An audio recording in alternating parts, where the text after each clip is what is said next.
This Lent, parishes, schools and groups across Ireland are warmly invited to journey together using a series of simple, reflective resources inspired by Baptised and Sent.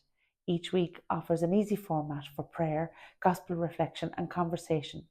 The themes, belonging, healing, renewal and mission, help us to rediscover baptism as the beginning of our life of faith and our unifying call to mission.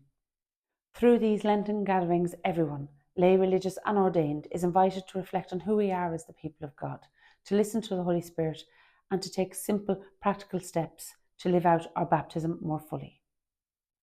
Our hope is that this season of Lent will open our hearts to new life in Christ and prepare us for the continuing synodal journey towards our National Assembly this October. You can find out more about Baptised and Sent and our Lenten resources on www.synod.ie.